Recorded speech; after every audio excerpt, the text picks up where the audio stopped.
mari kita berdoa mulai.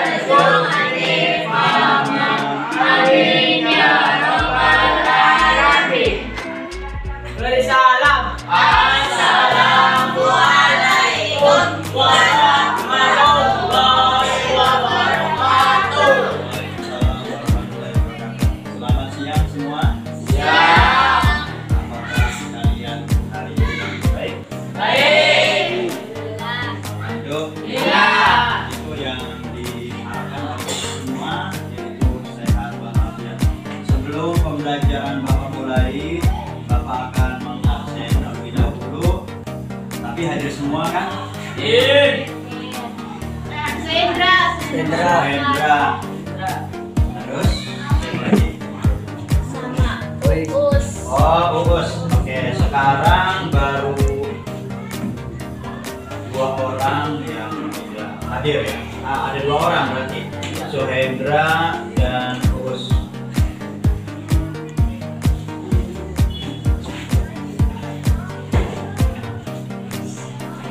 Kita mulai saja. Bagaimana, masih ingat dengan pelajaran yang lalu?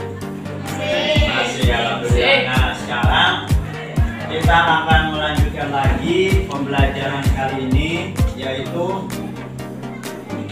Bapak akan memperlihatkan di bab ini, yaitu keteladanan tentang kisah Nabi Musa. Maka kegiatan hari ini Bapak beritahukan, kalian simak video, kemudian setelah menyimak video, Bapak akan memberikan tugas kepada kalian yang nanti pertanyaannya sudah Bapak siapkan dan Bapak sediakan. Silakan agar menyimak, mudah-mudahan suaranya bisa ya. Selamat menyaksikan.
berkata bahwa dia bermaksud menikahkan salah satu dari putrinya setelah bekerja 8 tahun bersamanya. Nabi Musa pun tidak keberatan, dan pada akhirnya Nabi Syuaib alaihissalam menikahkan salah satu putrinya dengan Nabi Musa setelah waktu yang ditentukan. Nabi Musa alaihissalam diangkat menjadi Rasul ketika pada suatu hari melihat api dari sebatang pohon. Pada saat itu Allah Subhanahu wa Ta'ala memberikan 2 mukjizat, yaitu tongkat yang dapat dijadikan ular dan tangan Nabi Musa alaihissalam yang dapat mengeluarkan cahaya serta menjadi pelindung baginya dari ketakutan. Kedua mukjizat inilah yang dijadikan Nabi Musa alaihissalam untuk melawan Fir'aun bersama tukang sihirnya. Bersama dengan saudaranya yaitu Harun yang nantinya juga akan diangkat sebagai nabi, Nabi Musa alaihissalam pun memutuskan untuk menghadap Fir'aun dan memintanya menghentikan semua kekejamannya selama ini. Fir'aun sangat murka ketika Nabi Musa alaihissalam mengajaknya untuk bertaubat. Ia merasa bahwa dirinya adalah Tuhan dan tidak percaya kepada Allah Subhanahu wa Ta'ala. Nabi Musa alaihissalam pun menjelaskan bahwa Allah Subhanahu wa Ta'ala adalah Tuhan yang sebenar-benarnya.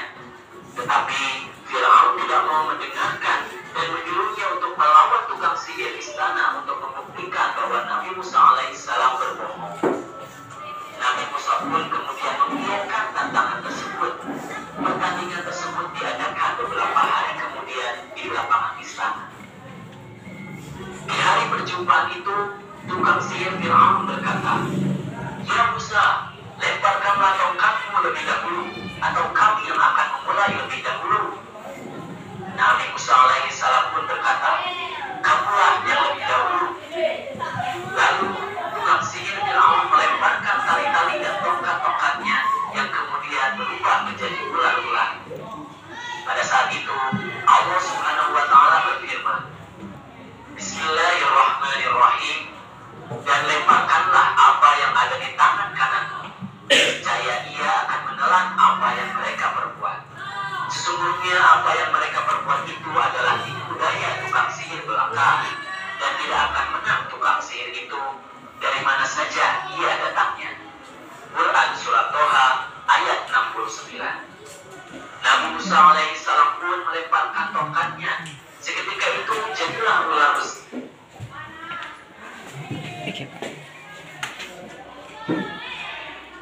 Kepada Nabi Musa alaihissalam, demikian juga istrinya Siti Asia, maka Fir'aun bertambah marah dan ganas. Hari-hari kemudian Fir'aun bertindak semakin kejam kepada Bani Israel. Bersama para tentaranya, dia menyiksa orang-orang yang beriman. Melihat yang demikian, Allah pun menurunkan azab kepada masyarakat Mesir dan kerajaan Fir'aun. Di antaranya adalah hujan yang tidak henti-hentinya, wabah belalang, katak, dan air yang berubah menjadi darah. Fir'aun pun berjanji kepada Nabi Musa untuk menyembah Allah, asalkan Nabi Musa berdoa untuk menghentikan azab itu. Namun itu semua adalah tipu dayanya. Setelah Nabi Musa berdoa kepada Allah Subhanahu wa Ta'ala untuk menghentikan azab-azab itu, Fir'aun pun tetap tidak menyembah Allah dan malah semakin menyiksa Bani Israel yang menjadi pengikut Nabi Musa. Allah Subhanahu wa Ta'ala pun berfirman, "Bismillahirrahmanirrahim, dan kami wahyukan atau perintahkan kepada Musa, pergilah di malam hari dengan membawa hamba-hambaku atau Bani Israel, karena sesungguhnya kamu sekalian akan disusuli." Quran Surat Asy-Syu'ara ayat 52. Akhirnya Nabi Musa alaihissalam dan orang-orang yang beriman mundur dan melarikan diri dari kota Mesir. Fir'aun dan tentaranya pun mengejar Nabi Musa alaihissalam dan pengikutnya sampai ke dekat Laut Merah. Nabi Musa alaihissalam dan pengikutnya kebingungan karena tidak ada jalan lagi. Pada saat itulah turun wahyu dari Allah Subhanahu wa Ta'ala. Bismillahirrahmanirrahim.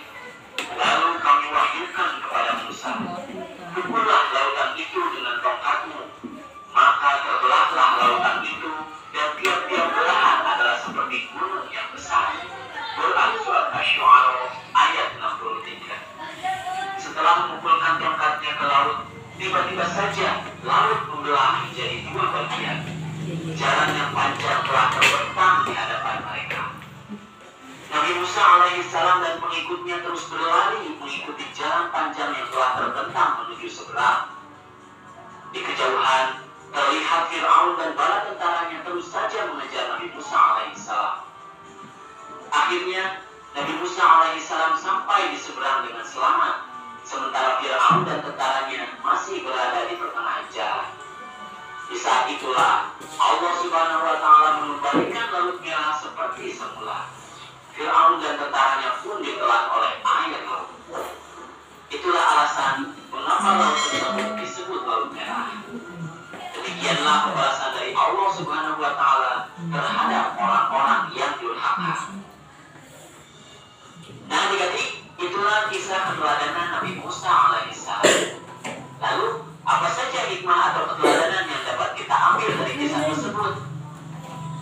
Yang pertama adalah kita harus gemar menolong orang yang sedang kesulitan. Dengan menolong orang yang kesulitan, maka Allah pun akan membantu kita ketika kita berada dalam kesulitan. Di antaranya adalah melalui orang-orang di sekitar kita. Yang kedua, kita harus berani jika melakukan sesuatu yang benar. Selain itu, jika kita menghadapi tantangan atau kesulitan, kita harus pantang menyerah untuk mendapatkan apa yang kita harapkan. Dan yang ketiga, kita harus tegas untuk mengajak orang lain kepada kebenaran. Meskipun melawan seseorang yang memiliki kekuasaan, kita tidak boleh takut, karena Allah Subhanahu wa Ta'ala akan menolong kita. Nah, itulah adik-adik kisah keteladanan Nabi Musa alaihissalam. Semoga dengan menonton video pembelajaran ini, kalian bisa memahami dan juga bisa menceritakan kembali kisah keteladanan Nabi Musa alaihissalam dan menunjukkan sifat terpuji yang ditunjukkan oleh beliau, terutama dalam hal tolong-menolong serta keberanian dalam melawan kemaksiatan. Itu saja video pembelajaran yang bisa kakak sampaikan. Jangan lupa like, komen, dan subscribe video ini. Kemudian aktifkan tanda. Baik, tadi sudah kalian menyimak video pembelajaran tentang meneladani kisah Nabi Musa. Dan kali ini Bapak akan membagikan lembar kertas yang nantinya akan kalian jawab berkaitan dengan video yang kalian lihat tadi. Baik, kalian sudah menyimak video tadi ya. Nah, sekarang Bapak punya pertanyaan yang akan kalian jawab di kertas satu lembar tersebut. Pertanyaannya adalah, dari bangsa apakah Nabi Musa? Tadi sudah tahu. Kemudian nomor 2, siapakah Nabi Musa menurut penjelasan Al-Quran? Tadi sudah dijelaskan. Kemudian apa tujuan Nabi Musa diutus? Ada di video juga. Dan yang terakhir, berapa kali Nabi Musa disebutkan di dalam Al-Quran? Tadi juga sudah disebutkan. Silakan agar dikerjakan. Jangan lupa diberi nama lengkap, kemudian kelas, dan juga mata pelajaran, juga tema. Temanya apa berarti? Meneladani kisah Nabi Musa. Ya, meneladani kisah Nabi Musa. Kalaupun belum memahami, silakan boleh berkumpul aja, menggunakan kelompok ya, boleh 4 orang aja, 4 orang, karena 2 orang tidak berangkat sehingga pasti 1 orangnya kurang lengkap ya. Silakan kelompok 1, 2, 3 ya, di situ pas ya. Ini 4 orang, 1, 2, 3. Ada 1 lagi yang belum, sedang di luar ya. Katanya juga Pak. Ya, jadi ya, yuk itu aja pakai yang dan apa di situ. Selamat mengerjakan.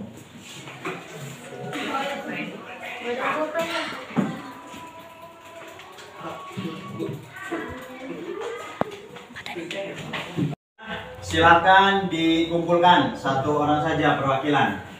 Kalau sudah dikumpulkan perwakilan, udah ini baik. Ya, sudah dikumpulkan juga, nggak apa-apa. Oh, beda. Ya. Jelas satu bawah, Pak. Satu. Ya. Ya. Ya, kalau sudah semua dikumpulkan dan karena waktunya juga sudah habis, sudah semua ini? Nah, sudah habis. Maka apa yang kita pelajari hari ini adalah bagaimana seorang nabi